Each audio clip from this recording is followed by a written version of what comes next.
approximately 30 to 40 minutes. And from there, then we can do our discussions. You're invited to put in any comments or questions in the chat as well, because we don't know everything, and your experiences are very valid, and your questions are very valid, and your experiences and your questions may be something that someone exactly needs to get them through whatever particular situation they may be encountering today. So please feel free to share your experiences and your questions. So the first thing we want to do, of course, is to do the disclaimer. The disclaimer is that really fast talk at the end of the Ozempic and Jardiance commercials. So I want to share a disclaimer that this session is intended to be informational and educational and does not constitute medical advice, diagnosis, or treatment. You should always seek the advice of a physician or other qualified healthcare provider regarding your personal health and before beginning or changing any treatment, activity program, or dietary plan. AARP is not responsible for any decisions or actions taken in reliance upon or as a result of the information provided during this event. I am not a medical expert and I cannot provide specific advice or recommendations. The information we cover today is intended to help people learn about brain health. How was that, Eleanor? Beautiful. Fantastic. Uh, Quick. All right. Just like on the commercials. Painless. So we want to, as we go through here, we want to have a good time in addition to actually putting out some information. So the good news is when we're starting that until recently, the prevailing scientific wisdom held that the human brain was pretty much fixed in early life. Expert believe that at birth, our brains had all the cells that we were ever going to have. Wrong. Now, I'm not a neuroscientist, as I said before, or a medical doctor, so I'm not going to go into the structure of the brain or how it operates. However, what I will share with you today is based on research, and the good news is, regardless of your age, our brain is constantly changing, and we can make and grow new nerve cells. The best part is that we can do a lot to help support our own brain health and improve the quality of our lives. Experts say that only about 30% of physical aging can be traced to our genes. The rest are other factors, some of which we may have control over. In other words, the vast majority of our physical capabilities can be attributed to our lifestyle. Based on current brain research vetted for you by the AARP Global Council on Brain Health, we've identified 6 pillars associated with brain health. Be social, engage your brain.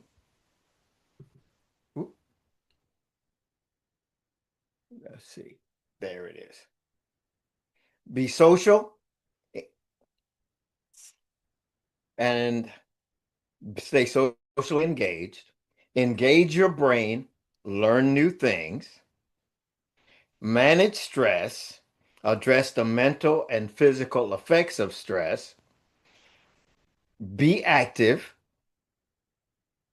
sleep better to enjoy the restorative benefits of sleep, and last but not least, in some ways most important, eat right. Healthy food choices have many, many benefits. Even small changes can help contribute and support to your overall brain health. As I said when we began, there are a few ground rules that we have. One of those is please put all of your questions, comments, observations in the chat. We will be discussing them later on once we complete the official presentation. Everyone's experiences and questions are valid. This is a judgment-free zone. Your experiences are different from my experiences, which makes them valid to you and probably to someone else that is in the discussion today. So, we're going to be discussing all of the things we that are noted in our agenda today. So, let's continue as we go along this afternoon or this morning, depending on where you are. So, today we understand more than ever how brain health influences every aspect of our life. Research continues to reveal how maintaining good brain health can improve our ability to think, learn, and adapt as we age. We now know that prioritizing brain health can help us to add life to years and not just years to life. In other words, it will be more fulfilling. From reducing the risk of cognitive decline to enhancing emotional well being, strong brain health supports independence and vitality. The science reinforces that staying mentally engaged, managing stress, and making mindful lifestyle choices can contribute to a sharper mind and a fuller, more connected life. As we explore the six pillars of brain health today, think about how these concepts can fit into your daily routine and how small changes can make a big impact over time. So, the first pillar that we're going to discuss is going to be social engagement. As you can see, these ladies here on the cruise ship are having a good time. My sister goes on cruises and loves it, my older sister.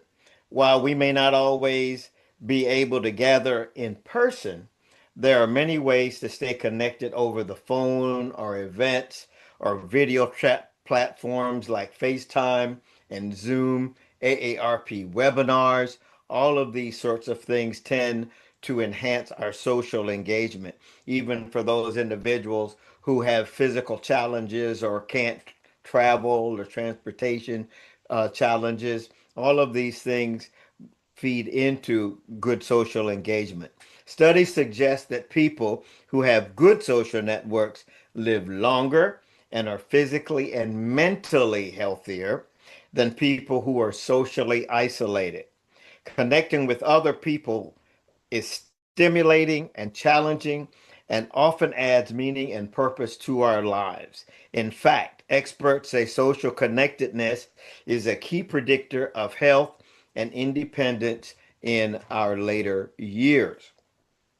The Surgeon General within the last 3 years has published at least two major studies on the fact that isolation in the United States right now is at pandemic stages, with individuals feeling isolated, depressed, disconnected, all of those things. And the two groups of people most affected by those feelings of isolations are the young, those in the early 20s, and people past the age of 60. So it's critical for us and for them to stay socially engaged. So stay engaged with your friends, your family, community. You want to hang out with these ladies in these photos because they're always having a good time. So the first thing you want to do is you want to stay engaged with everyone you know. A 2020 study with support from the AARP Foundation and the National Academies of Science discovered called Loneliness and Social Isolation Linked to Serious Health Conditions found that social isolation can be lead can lead to loneliness in some people, while others can feel lonely without being socially isolated, sort of being alone in a crowd kind of syndrome. It also found there are health risks associated with loneliness. A quite serious one is that social isolation was associated with about a 50% increased risk of dementia. And the pandemic actually accelerated this problem because it actually forced people into isolation to the point where some people, once the pandemic and the restrictions were lifted, decided just to stay disengaged